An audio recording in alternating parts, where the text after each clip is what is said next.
Myriam est dans le gros rush, là. Je réponds aux commentaires. Le café est servi.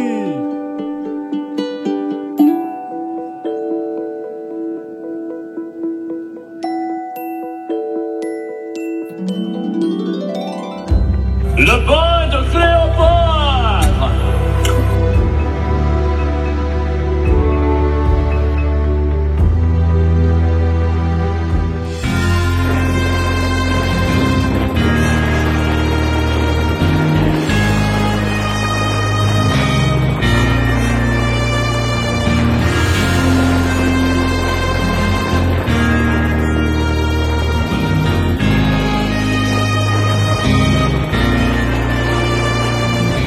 C'est les grosses boules western comme on voit dans les films. Oh! Taon, taon, taon.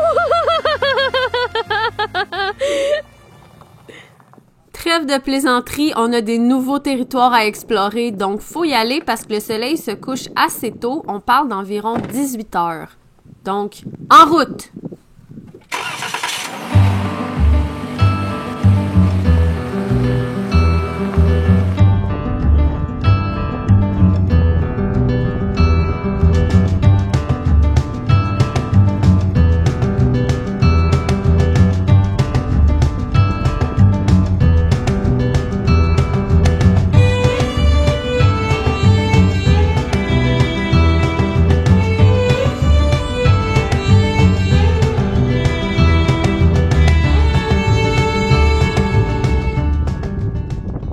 Le désert des Mojave se situe dans le sud-ouest des États-Unis et a une superficie d'environ 40 000 km². C'est aussi le désert le plus sec des États-Unis. Quand on dit sec, là, c'est sec à en avoir des morceaux qui se décollent du nez. Si vous aimez les chiffres, l'humidité est entre 10 et 30% généralement. Il y a aussi des saisons, oui, il y a des saisons, donc les étés sont très secs, très chauds. Il y a aussi des hivers, par contre, sont courts et le climat est généralement doux. Contrairement aux croyances que j'avais avant de venir ici, le désert n'est pas plat, loin de là. En fait, il y a plusieurs vallées, plateaux et même des très hautes montagnes. L'or bleu du désert, c'est l'eau, vous avez deviné. Et la source d'eau principale du désert des Mojave, c'est le fleuve Colorado, qui est la source d'eau potable de 40 millions de personnes. L'eau, vous aurez deviné, est un enjeu crucial pour les habitants du désert. Des ânes sauvages. En réalité, l'âne, c'est un animal domestique depuis au moins environ 5000 ans. Mais il y a des ânes qui sont retournés vivre en nature. Puis un climat comme ici, c'est parfait. Les ânes sont très tolérants.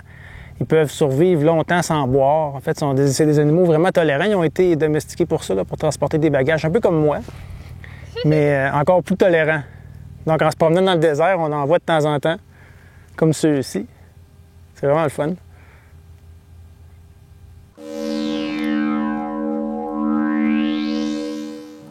Le soleil est à son apogée. C'est un bon temps pour chercher des lézards. En voici un! C'est un lézard léopard! Sa queue est vraiment longue, parfois même plus longue que le corps. Son nom vient de sa coloration pâle à taches foncées, comme un léopard. Il aime les habitats ouverts et il se nourrit surtout d'invertébrés, mais ça peut arriver qu'il mange des lézards. On aurait pu aussi l'appeler lézard guépard parce qu'il est très rapide.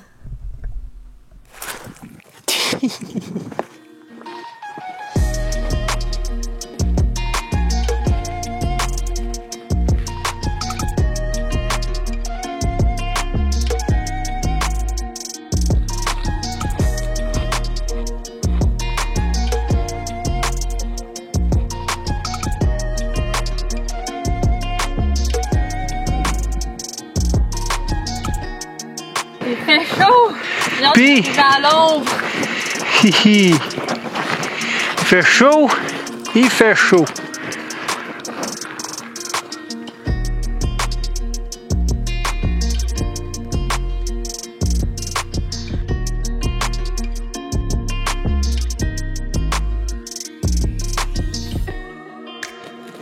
On entend de l'eau!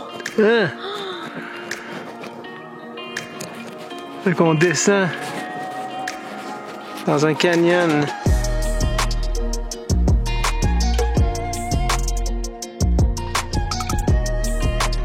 Ah!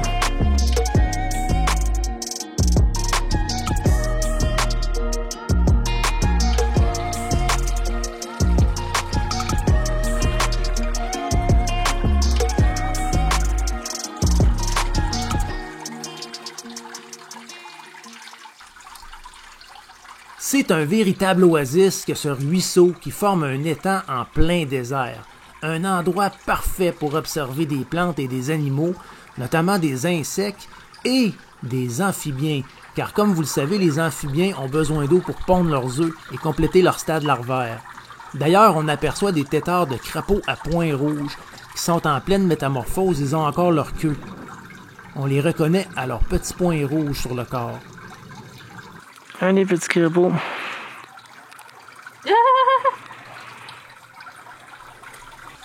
Comme les crapauds, les demoiselles ont besoin d'eau pour réaliser leur stade larvaire.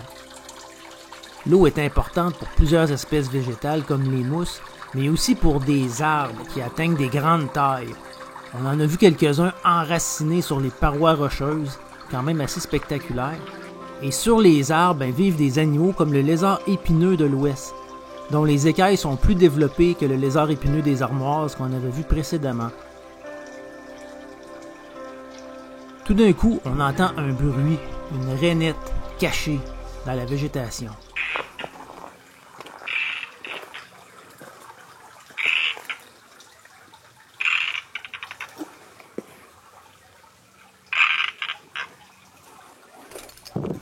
Malheureusement, elle fut introuvable.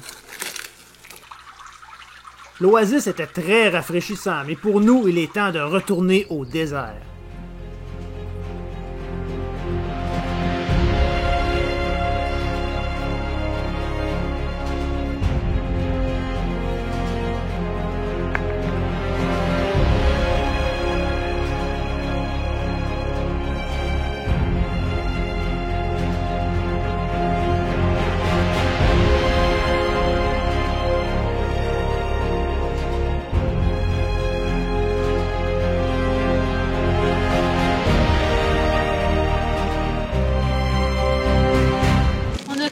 Ossements, pas des ossements humains, mais des ossements d'un animal.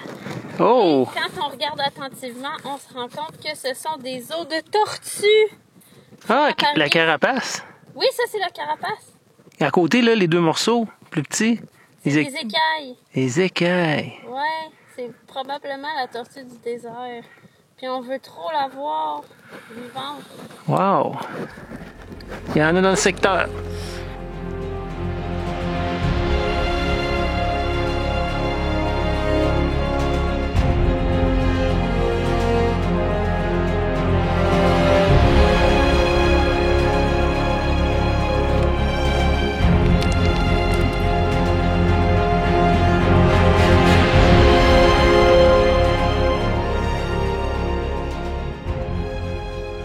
Maintenant qu'on est descendu de nos montagnes, on a un climat plus chaud. Là, c'est la nuit, puis il fait quand même chaud. Vraiment chaud. Fait qu'on va en profiter pour aller faire une petite promenade puis essayer de trouver des reptiles. Ben, surtout des serpents. C'est notre soir le plus chaud. Oui, oui. Suivez-nous. Il est clair comme faux. Oh my God! Il est clair comme faux. Il est clair. Ok, là, je le vois. Éclairé comme faux.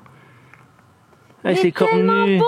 C'est lui avec les petites cornes! C'est lui qui se promène en diagonale puis qui fait des jets dans le sable. On voit ses petites Oh cornes. mon Dieu, qui est beau! Wow! Oh, merci la vie, je suis tellement contente! Le crotale cornu doit son nom aux écailles en forme de cornes au-dessus de ses yeux. Comme tous les crotales, il y a une sonnette au bout de la queue et il s'en sert pour avertir les potentiels prédateurs.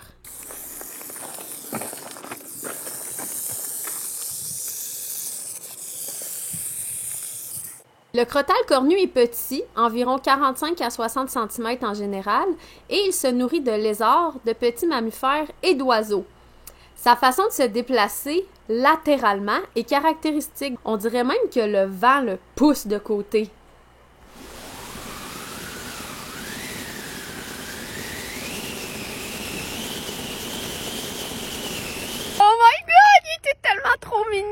Crotal cornu! On est vraiment contents. Ça paraît-tu? Hey, il était sur le sentier. Ben, Oui. le désert est carrément... Le sentier passe carrément dans le désert. Là. Il y a des petites roches sur le côté pour nous guider. C'est incroyable comme habitat. Là. C'est juste du sable, gravier, roche. On comprend même pas comment il peut vivre là. Presque qu'il n'y a pas de plantes. Là. C'est Ouais. vraiment spécial. Incroyable.